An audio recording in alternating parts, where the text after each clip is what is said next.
Well, speaking of life, there's nothing like having Fifi the dog beside you, or the poodle, feeling with more life than perhaps the age would otherwise indicate. And here to talk about that is veterinarian and talk show host Mike Hutchinson. Mike, always a pleasure. Thanks for being here. Pleasure's mine. Mike, we've got to talk about this. Now, I first heard this when Brian and Lauren checked in while I was on vacation about how this stem cell application with animals is starting to get some traction. Talk a little bit about that. Well, a lot of traction. Actually, they're doing it in people all over the world. And what's happening is they spent hundreds of millions of dollars of research to use the adult stem cells in people. Well, now, for the first time in my career, I've been a veterinarian 24 years, the humans are the lab rats for the animals. We're able to take that technology now and use it in our dogs, cats, and horses, which is wonderful. And we're using it for things like osteoarthritis, ligament injuries. You've heard of the football injury where the football player ruptures their anterior cruciate ligament. Well, dogs do the same thing. Cats and horses do the same types of things. And now we can take adult stem cells from their fat. I mean, imagine that. We have a use for fat now. I'd like to donate for that. Yeah, right. And we probably could line up both of us. Yeah. So what we're doing is we're harvesting those adult stem cells out of the fat, out of the dog's fat, and then we're giving it right back to them. We process those cells, we activate them, and then we give them back to them. And it's autologous, meaning it goes from that animal back into the animal, so there's no reactions. There's no ethical debate. They're not embryonic cells, which is nice. That's about the head, because obviously the controversy with respect to stem cell research, just looking at the headlines, if we don't even go too deep, is the embryonic nature of this, and you know, whether we're doing things that perhaps we shouldn't be doing.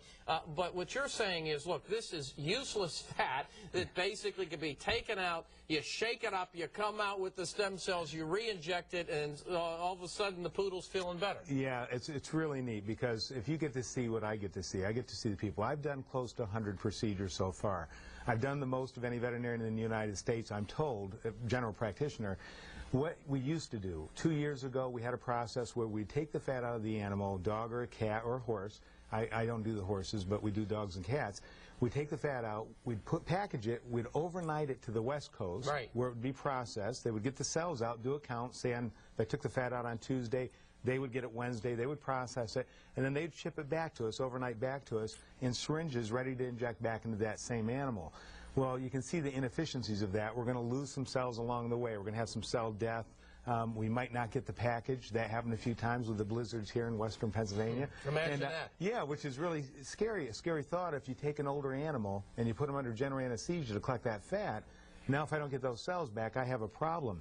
Well, we've answered that problem. MetaVet America now has come out with a process that veterinarians all over the world can do now, where we can get these kits. We can, with a minimal investment of money, we can get the equipment that's necessary to process them in-house.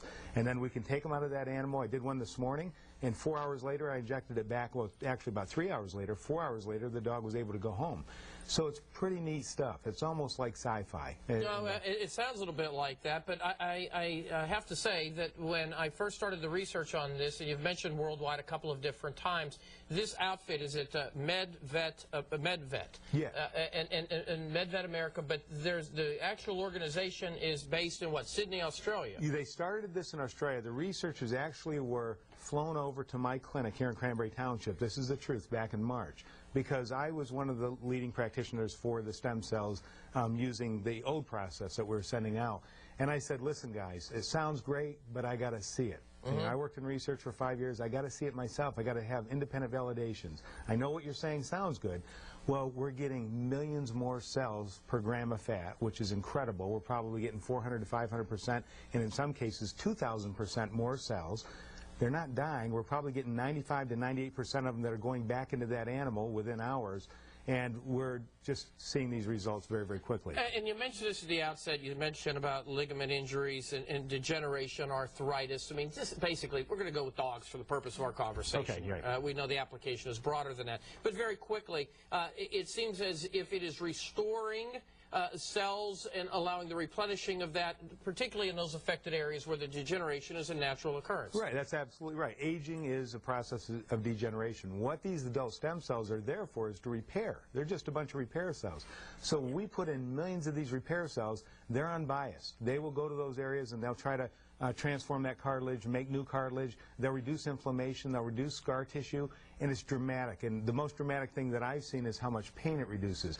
Traditionally, before, when I had an old arthritic dog that would come in that was having trouble getting up, couldn't go up the steps anymore, you read about this story in the Sure. Post-Gazette, they could no longer go up the ramps even. Right. And they were thinking about euthanasia. Right. Now I'm taking some fat out of that dog, processing it, injecting stem cells back into it. In a week, 2 weeks later, that dog's going up steps, it's jumping back up on the owner. It's not making a puppy out of them, right. but it's taking that pain away, which before I had drugs, right. Maybe surgery, but mostly drugs, unfortunately, and maybe some nutraceuticals, some supplements. But we're at the end of the rope. It was time not to let them suffer. All right, we're speaking of the end of the rope. We're at the end of the rope of this segment. We're going to come back with another window with the good doctor. We're going to ask a couple of questions about the potential downside of this, or at least uncertainties that are out there. It certainly is promising. We'll get to those next. Keep it here. We're back in 2 minutes. That's 120 seconds, and you're going to continue watching Night Talk on PCNC.